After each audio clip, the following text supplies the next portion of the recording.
Ladies and gentlemen, the meat shortages have hit home, and they have hit hard, with Wendy's literally removing burgers from the menu of their burger place. They're not the only ones affected. McDonald's is actively retooling their internal distribution networks to try and keep serving meat on their menus. And major grocery retailers, as we've been warning about for weeks, have now implemented the limits on meat purchases if they have meats on the shelves at all. Kroger, H-E-B, Hy-Vee, and Costco all implementing some form of rationing on how much you can take home, whether it looks like 2 pounds of ground beef and then 2 pounds of any other protein, be it chicken, pork, or beef. Sometimes limits on eggs. Now, this is prompting especially large families to say, look, I got 8 kids. How am I supposed to feed my family of 10 if I only get 2 pounds of ground beef in a dozen eggs a week? That doesn't work. But it's not just the large families that need to be worried, because while Wendy's is saying this is just a temporary thing, don't worry, everything's going to be fine eventually, what I intend to demonstrate for you today is 2 things. One, that it's not, that there are forces at work to permanently codify restrictions that will act as shackles on the food production of this country and of the world, that global food production is being throttled back by design and forever. This is not a temporary supply interruption, as we're being led to believe by the media here. And secondly, and more concerningly, that it's not just meat production that is affected, that these restrictions and this throttling back is also applying to all agricultural labor and harvesting and maintaining everything. And so this is going to affect all crops, and this, if we aren't able to stop it, will cause food shortages, which is exactly what they want, because people aren't afraid about the virus anymore. They're getting kind of tired of the quarantine. They're irritated. They're ready to get back to work. And so they need to give new, sharper, more scary teeth to their totalitarian agenda. And that is what the food shortages are supposed to be.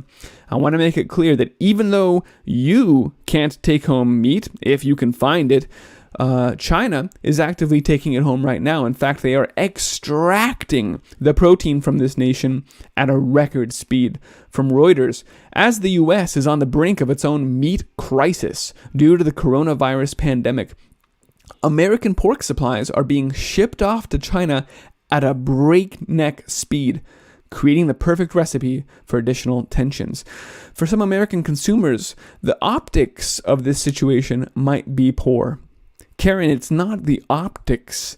It's the reality of the fact that we're having food shortages, even as China is tripling 300% year over year what they took out of this country last year. And so if we're not able to feed our own people, then we need to change the way we're doing business here. That's the point of having a nation, is to protect our people and feed our people, not to kill off our food supply, even as we send off last year's pork to China. But that's exactly what's happening, because indeed, with the meat plants shut down, farmers are now having to make that decision to euthanize their own animals. Healthy pigs are being killed off as the meat packing backlog hits the farmers. Obviously, this causes lasting financial damage to the ranchers and the farmers themselves as well. And the pictures, I'm only going to share a couple because there is such a thing as vicarious trauma, and I don't want to just display these horrific images, but I do think it's important to draw visual attention to what's going on right now, and that is that our food supply is literally being killed and hauled to the dump. Here are a truckload of pigs that's already been euthanized being hauled off to the dump. You can see massive piles of pigs being reported on Twitter, and dairy cows as well being taken to the landfill by the truckload. This was sent to me by a guy who works there at the landfill and said, this is the 3rd truck today. This is not the first day this week, and I don't know what to do about it. So I appreciate him sending me this image. Farmers are warning, this is not just a problem for us financially, but we have to get this animal harvest going or people are going to starve to death. This is the most calorie-dense food production we have, is meat. Animal production needs to reopen or people will starve. This is a matter of national defense and national security. Yes, it is. And that's why when you see all of that meat being hauled off to China, you know there are bigger agendas at work here. There are forces at play. It's not just the US also. I think it's actually quite telling that Australia meatpacking plants are also having problems with these coronavirus outbreaks, and that they're considering shutting down or throttling back production as well. And like I said, it's these union workers, these activists who are getting involved and trying to make sure that food production suffers. For instance, here, how long will these meat shortages last? Is Wendy's right? Is this a temporary situation? Well, we see here that even though Trump is using the Defense Production Act to try and get the meat plants to open, they will only do so subject to the CDC's and the OSHA guidelines. And that means that they'll be forced to implement social distancing within their meat factories, which means cutting down on the production. In fact, let me use Brad Freking, who is a hog packing plant supervisor, to explain that to you. Here you go. If I got to spread people out on those lines, which are within a brick and mortar building, so I have no more room. So that means I got to remove half my workforce. So instead of running at 1,400 carcasses per hour, I'm down to 700. I'm at 50% capacity. And that's what you're going to tell me, that this country is going to produce food, meat at 50% the historical capacity? Well, and that's a problem, Vance. So you've just heard directly from someone who runs a meatpacking plant in a great interview with Vance Crowe. I've left a link to this interview and this channel below. He's doing a great interview, a bunch of great interviews, and I recommend you subscribe to him. Thanks for your work, Vance. But the key here is that it's not just the meatpacking plants. Like I said, here are Democrat leaders within California saying we need to implement protections for our farm workers. Domestic farm workers, many of whom are undocumented immigrants, are going to be covered by a Bill of Rights for essential workers. A Bill of Rights. Protections. It sounds so good. It's for the public safety, after all, right? But what we just heard is that, no, this is a permanent throttling back of food production. This is an attempt to, I think the issue of basic worker safety is so pressing that we can overcome partisan concerns and objections. Workers' rights should be an easy lift. It's in every American's self-interest. Do you see how they've dressed up the permanent handicapping of our food production as a human rights issue? It's just stunning. This 10-point framework calls for hazard pay, childcare, PPE, healthcare, and prohibitions on employers changing collective bargaining agreements. So it makes the union stronger. It establishes hazard pay, childcare, and healthcare for undocumented immigrants. Dude, they're getting a better package than anybody else I know right now. And they are trying to roll all of this into the next stimulus response. In other words, while you think that they're passing something that's going to help the economy, what they're doing is actually permanently destroying food production in the United States. This is not just happening in California. Here is an article out of Washington, and it's not just the meat processing. Like I said, here's an article, Apples versus Inslee, a union-led shutdown in Washington state. The state's fruit harvest will be left to rot under politically motivated new state rules. Washington state leaders are about to send half of the state's essential seasonal farm workers home. The result would destroy over half of the state's 3 million ton apple harvest. That's 6 billion pounds of apples. That's half of the U.S. production of frozen processed raspberries, and also millions of pounds of other fruits and vegetables. This is our food supply, ladies and gentlemen. 15,000 plus members of the seasonal workforce would be sent home. According to experts, it's unlikely that berry farmers would even be able to survive under these guidelines. Is that clear? These farmers provide 75% of our frozen and processed raspberries and many of our fresh and frozen blueberries. If we reduce the seasonal workforce by half, not only would we lose at least half of the crop, but we probably wouldn't even be able to open these farms back up next year, because it takes labor just to tend to these orchards, just to care for these fields and keep those plants alive. So never mind actually harvesting the crops, we might not even be able to keep the farms open. They may not survive. 70% of these guest workers would have been employed on the apples, which is the number one food commodity in the state. So this is affecting the economy as well. But it's stunning. It's staggering, ladies and gentlemen. The federal government eased restrictions on guest workers during the pandemic because the Trump administration figured it out. They figured out that workers are a critical part of our nation's food supply. And that's why these unions and these activists have gone, and the media have gone now to the governors of, especially of blue states, to try and get in at that level to make sure that this agenda gets pushed forward. If they had the president under control, they probably this would all be shut down already. I'm not saying that I am all in for Trump, but I am thanking my stars that he's there right now to at least slow this down. Activists are using legal action, lobbying, and media to pressure Governor Jay Inslee and other state Democratic leaders to pursue the agenda against this guest worker program. It's not just in Washington. This is why the ag experts are saying everybody needs to be putting in a plan B, if not a plan C, just to make sure that they'll be able to get their harvest done this year. Because if there's a wave 2 of the virus and another round of this whole nonsense, then the inability to harvest our crops in the fall is going to be a complete catastrophe. And that's what we're looking ahead to right now. How the COVID pandemic is sending American agriculture into chaos. But let's be really clear here, because this is PBS, this is the media's hype here, but it's not the pandemic, is it? It's these unions and these governors that are caving into them, and the media frenzy that's created the fear that's being used to perpetrate this entire agenda. And as I said, it's not just California, it's not just Inslee in Washington, where they've sued for more worker protections. But look at this. That's Washington. You can see the same thing happening in Oregon. Farm workers lack a safety net.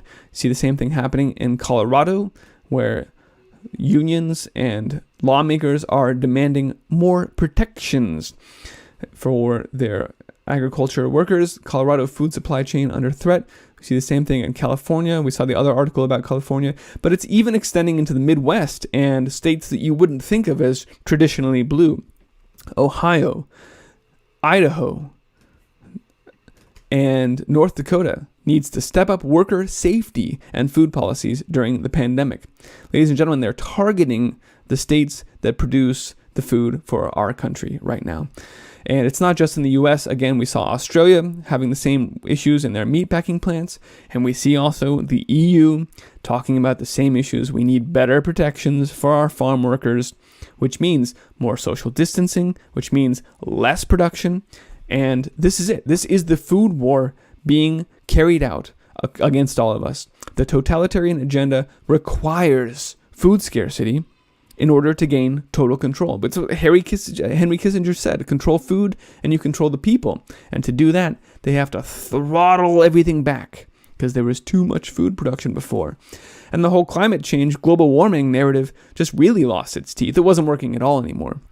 People just laughed at these, scientists who were saying, even as recently as a few months ago, 2020, February, top scientist in the UK says, we really should convert half of our farmland back into wildlands for the sake of the environment. Well, that just was prima facie ridiculous. Nobody even paid attention to that. And that's why they had to roll out this whole new approach, this whole new pandemic and social distancing, and now protections for the farm workers. Ladies and gentlemen, if you have any doubt that they will implement and enforce these new protections, these new restrictions on food production, then look no further than the way that this reopening is already happening right now. In California, where I am, and in Texas, where they've had a few days head start on us, they've made significant progress at reopening things. But what that means is that people got pissed off, and so they started saying, fine, we can open up our restaurants, but you can only serve 25% capacity right now. It's impossible to be profitable when you've only got a quarter of your restaurant fed. It's the same sort of thing. This is a shackle being placed around the economy and around small businesses and around food production, and they have teeth. So there was a salon owner in Dallas who said, I got to feed my kids. I'm reopening my salon.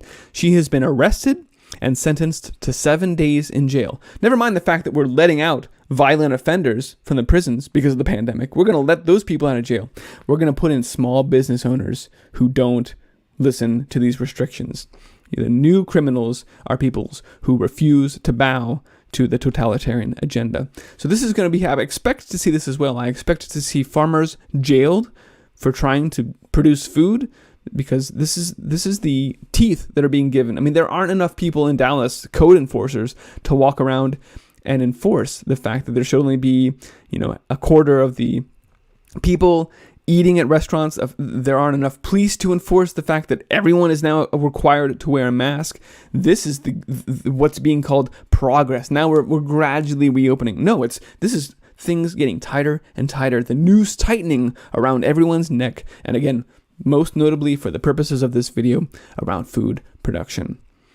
It's out of control. And all of this will be in place at least as long as it takes for us to just completely replace humans, to get them out of the equation. Now we're actually having the idea of slaughterhouse robots being floated, because that way we can just get rid of meat packers completely. Well, if it was completely automated robot farms, like the UN has been advocating now for years, then there would be no concerns here. So we're just going to have to completely throttle things down until we usher in the transhumanist food system that we've been talking about and wanting and coveting for hundreds of years now, because it means we have total control over you. That's not the direction we need to move, ladies and gentlemen. And so when you hear sitting U.S. senators say, well, we really need to create an office of the supply chain, this is not a good idea. This is a further consolidation of control into a central authority that's moving in the wrong direction. What we need to do is take our power back. Like this Pennsylvania dairy farmer who said, forget it. I'm not going to dump my milk. This is my livelihood. This is my life's work here. I'm just going to bottle up my own milk, and I'm going to sell it direct to consumers. The American spirit lives on at a 300-year-old cream-line dairy farm where a farmer worked around the clock to bottle his own milk after his milk processor on contract told him to dump it. Fortunately, locals came from miles around and lined up to come and make sure that they bought his milk. He sold out within a few hours. This is a success story. This is the American spirit. This is how we all need to work together to support local farmers and ranchers who are feeling the effects of this and who need us to come support them and buy their milk and their meat directly from them. Wyoming as well took legislative action and said, look, forget it. The USDA is trying to choke us. They're trying to starve us out, literally. We're going to pass new laws in Wyoming that allow ranchers sell meat directly to consumers. So far, the USDA hasn't reacted to that, but this is what we all need to do. Act locally, get support from localities, from municipalities, or even at the state level, if you can manage it like Wyoming, to get out of this stranglehold that is being created by the media, the unions, and the federal government. I've also been hearing from people who have taken my advice to start tons and tons of seeds over the Victory Seed, so that as your neighbors start to figure out that there are food shortages, you'll be able to give them some of these starts, and they'll be able to start their, bootstrap their garden using those starts.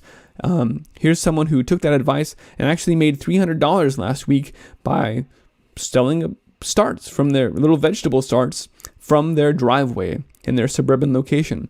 So if you are out of work right now, here's a great way to make some supplemental income or replacement income, is by growing food and then selling those starts to your neighbors. Not only does that help you get through immediately, but that helps them grow food, which means more and more people on Team Grow, helping us to all ensure our food security going forward. Resistance is fertile, ladies and gentlemen, and we really need to get the word out right now. And that's why I've created this site, thevictoryseed.org, which is a brochure, a web brochure that lets people know we're under unprecedented threats to our food security right now in 2020. It doesn't go into all the attacks because that's too much for people. Thanks for watching this video to actually get the details.